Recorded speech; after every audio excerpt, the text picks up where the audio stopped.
So this is an attachment to the last part of the video I just made, in which I talk about how the British or the English-speaking culture we have gotten used to because of reading and because of how we talk about it. Other countries and international matters. First, we have these explanations where we switch them. I explained in a little example that we now it's that country, and we use all the over-the-counter lines to say that that country, it's doing it to divert attention from their dictator, and then the other country, and we have all these interchangeable ways of subjectively and non-objectively looking at countries and talking about them from the mindset that we prejudicedly, basically, in the most human of ways, perceive other countries, but we don't really talk from the understanding of a person from that country, which is the only thing that would be true. That is the only thing that is true. I can talk about my country, but if I want to negotiate, or I want to have a conversation, or I want to exchange ideas with somebody from another country, the only thing that would transmit truth between us is me talking about my country from our perspective, and then listening to and believing the other argument, whether it's from a person from that country or from one of our own people who wants to guess what is happening over there or what they would say, from the perspective of somebody who's in their shoes, speaking as one of them. Nothing less than this can convey any truth. These arguments on Facebook, where you're telling them, no, but the way we see the Malvinas are like this, and then the response are increasingly more detailed, seemingly more knowledgeable English replies on explanations that have to do with the will that they have towards explaining Argentina, not as an Argentinian who understands his own country. And so really, there is nothing getting talked about. There actually is nothing getting talked about. There is somebody who tries to talk and another person who insists on you listening to what they think about you. And that is not two countries talking. That is not a problem getting resolved. That is nothing. That is just one being more willful and the other one being more hopeful. It is nothing. It doesn't go anywhere. And that's what's been happening in these groups. That's what's been happening in Facebook groups. I'm going to sound more intelligent, and so and because the mind is set on the perspective of the enemy, this is what happens. That the mind is predisposed and preconditioned to, it's deeper than prejudice. It will look to learn things that will sustain the animosity. Okay? It will look to learn things that will sustain the animosity. So the comeback explanation or the defense, all of a sudden you find, if you're an Argentinian, all of a sudden you start hearing the British that say, oh, because your war against the Indians and you killed all of your natives. And you go, wow, first you're flattered. First you've been studying our history, you think. But because that is what we actually learn in school. We teach our kids to love our native people, and that we did these horrible things and we should include them in one Argentinian populace. We are the ones that are teaching that. We don't need somebody to come tell us, you don't know how to treat your natives and look at what you did and you killed your people. But that's what it sounds like to us. So, but at first you don't get it. You kind of go, oh, wow, look, they know. What did you want to add? And then you start seeing that the reason that they use it for is to criticize and attack you and say that you're wrong. And look at what you did. Look at what you did. And you go, well, no.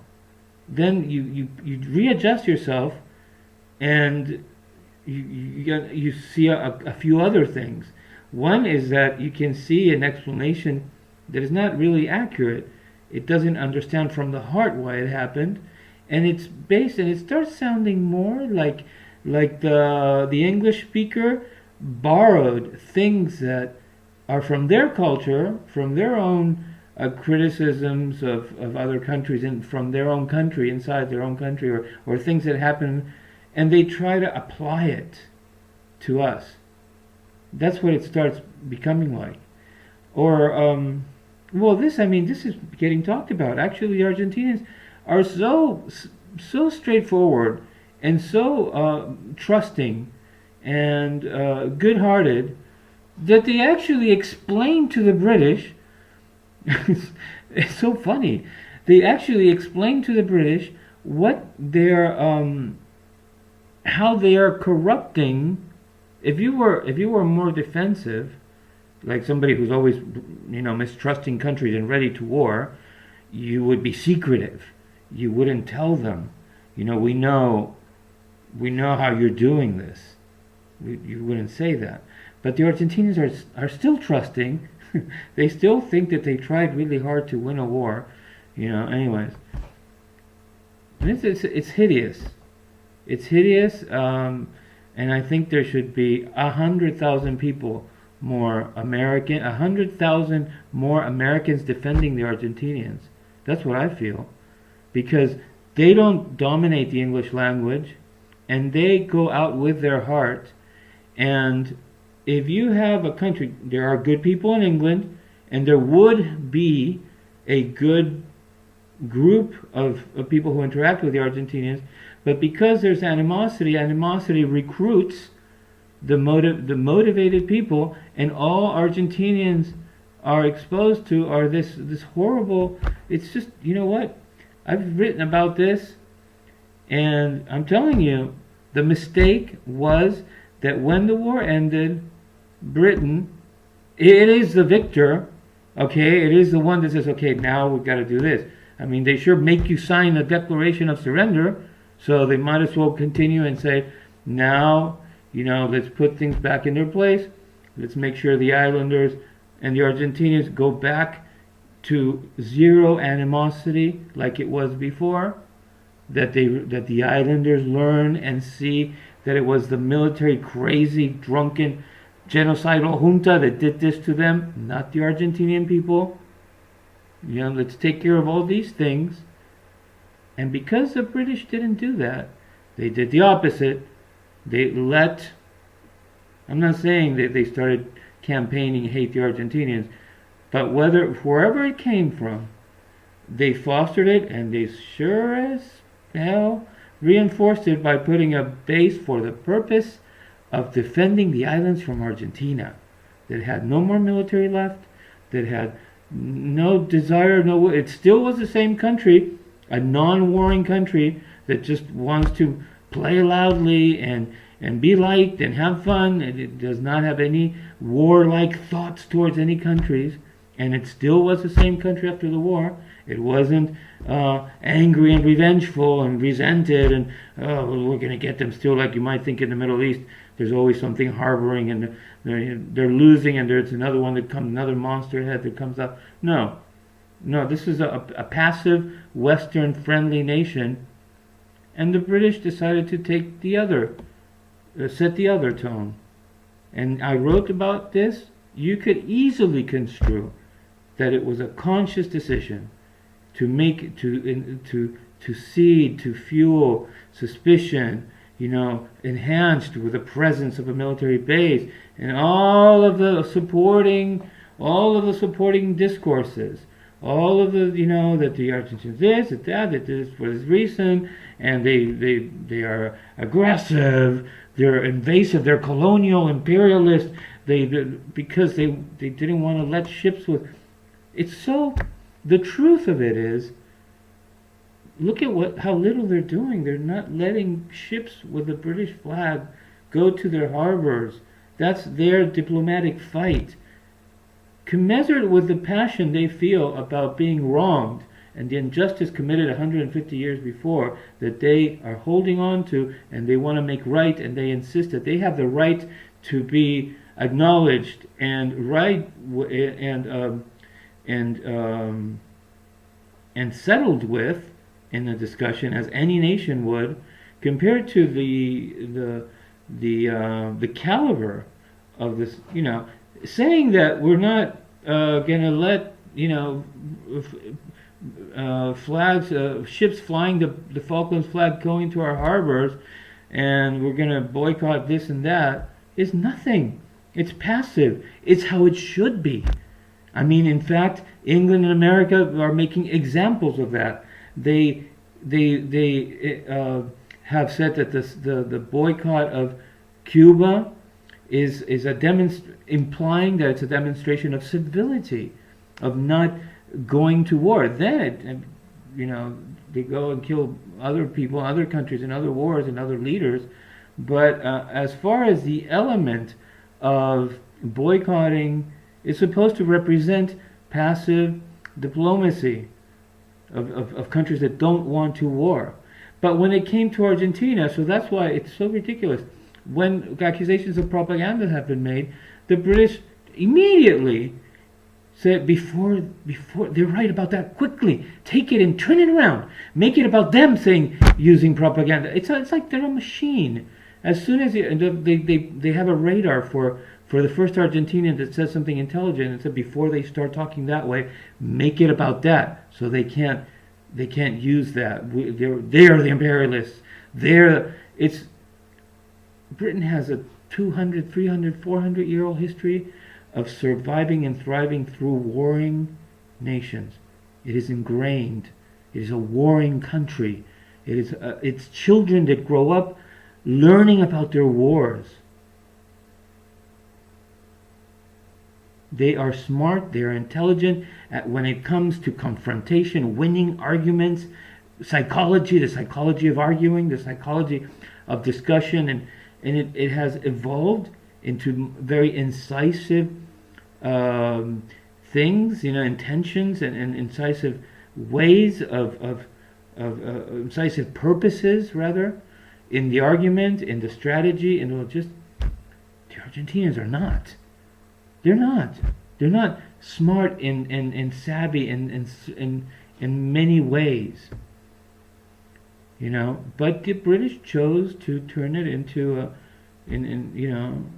a punching bag, turn Argentina into a moral, psychological punching bag for what they wanted to accomplish with the Falklands.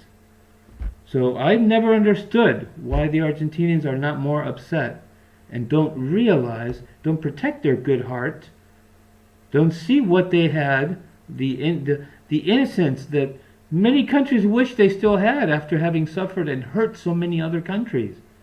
Wish they still had the innocence and the goodness that the Argentinians had until the military started raping them.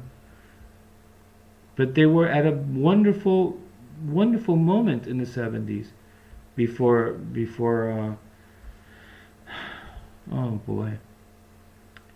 they started messing with them, and interfering and not letting them resolve their own problems. So yes, they could have done it differently after the war, and what could have happened? There's just a bunch of different beautiful scenarios could have come about from creating friendship between the islanders and the Argentinians after the war, having everybody see things for what they were, and not create a logistical story to be able to keep the Falklands. But they could have, and that would have led to a lot of things. It could have led to any number of things.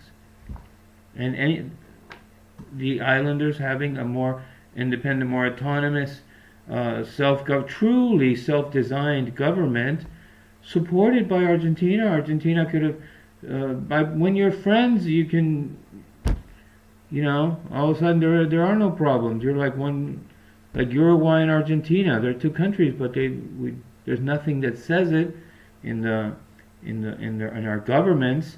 There's no law or any system or administration that says shared territory or shared sovereignty. But you ask any Argentinian or any Uruguayan, and they feel that we're, kind of like the same country in spirit or in heart, because it has to do with culture and with love and with people and with shared history. The Falklands and Argentina have shared history.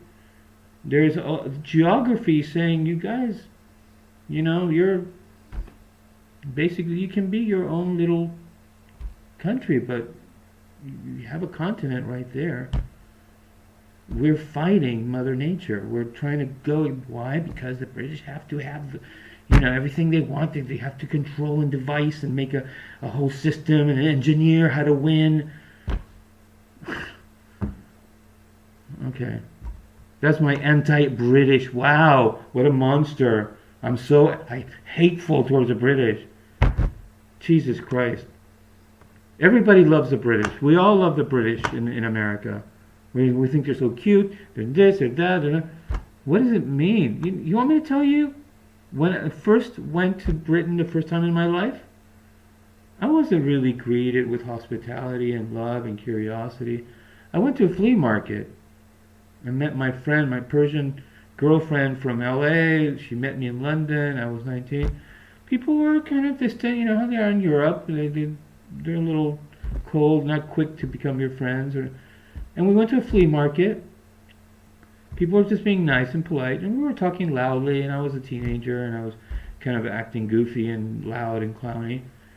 And the first thing I hear is, yes, no, what was it? Something Americans. That was my introduction to England. I said, look, Americans. Because of the way we're talking loudly, or maybe I didn't realize that two people were talking, and I should have waited a little bit before asking what I wanted to ask. I don't know if that's what happened. But I don't know. This acknowledge something. Acknowledge that you do something that's not so. I don't know. But you really asked for it. You really asked for it. How can you call the Argentinians cowards? How can you call the Argentinians, after considering how they were as a people, how they were towards the world, how they treated each other, and on top of it, they had these murderous authority militants, not the government. Their government were like them. They were people. They were Argentinians. Their military occupations were not their government. There's so many things that you have mislogicked in your minds. That you just repeat something and you don't really see that you're saying something wrongly.